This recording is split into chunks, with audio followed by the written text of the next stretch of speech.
प्रिय मित्रों, सबको नमस्कार। आज मैं आपको एक कहानी सुनाने जा रही हूँ। एक बार की बात है, भगवान विष्णु जी के पास नारद जी पहुँचे और जाकर कहने लगे, भगवान मैं आपका सबसे बड़ा भक्त हूँ। भगवान जी मन मन मुस्कुराने लगे और कहने लगे, नारद आप ऐसे करो, एक गांव में जाओ, वहाँ मेरा भक्त है, उसकी दिनचर्या देख के आओ।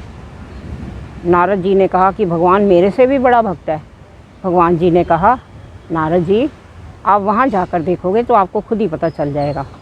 भगवान जी ने कहा कि नारद आप कल जाना, उसको कुछ मत बोलना। नारद जी चल पड़े। जब नारद जी वहाँ पहुँच गए तो वह भक्त सुबह उठ के भगवान का धन्यवाद किया, नहाया धोया, फिर उसके बाद पूजा की, भगवान विष्णु की पूजा की और फिर अपना खाना बनाया, खाया और चुपचाप अपने खेतों में चला गया। खेतों में जाकर खेती बाड़ी करने लगा। खेती बाड़ी करते करते उसको शाम हो गई। शाम होते ही वो घर आया। उसने अपने पशुओं को चारा डाला। पशुओं को चारा डालकर वह अपना खाना बनाया और खाकर सो गया। जब वह शाम को फिर उसने ध्यान किया भगवान का और भगवान का धन्यवाद किया। सुबह फिर उठा तो सुबह भी उसकी यही दिनचर्या थी।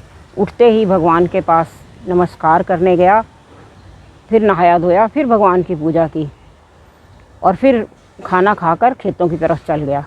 खेतों से आकर उसने अपने पशुओं को चारा डाला और भगवान का धन्यवाद करने बैठ गया। भगवान विष्णु की पूजा की और खाना खाकर सो गया। जब 2 दिन बीत गए, भगवान नारद जी उसके पास से वापस आ गए।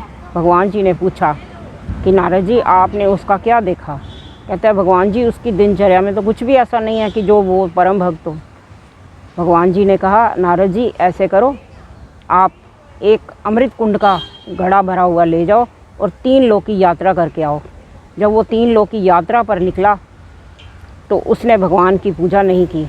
वो 3 लोक की यात्रा करता करता उसको एक भी पल ये नहीं याद रहा कि भगवान को याद करना है। उसको यही याद था कि अमृत ना छलके। भगवान जी ने उसको बोला था कि अगर अमृत छलक गया तो तू सच्चा भक्त नहीं है। उसने अमृत छलकने नहीं दिया। जब वो भगवान जी के पास पहुंचा तो भगवान जी ने कहा कि नारद जी आपने मुझे कितनी बार याद किया?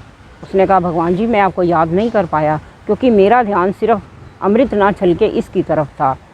तो भगवान ने कहा, इसी तरह वो भक्त सारे काम करता हुआ मुझे याद भी कर रहा है तो वो सच्चा भक्त हुआ कि नहीं हुआ? नारद जी ने सिर झुका दिया। भगवान सत्य कह रहे हो कि वो भक्त धन्य है। हमें कभी भी भक्ति का अहंकार नहीं करना चाहिए। इस कहानी से हमें यही शिक्षा मिलती कि कभी भी अहंकार नहीं करो। धन्यवाद दोस्तों। अगर कहानी पसंद आए तो लाइक और शेयर ज़रूर करें।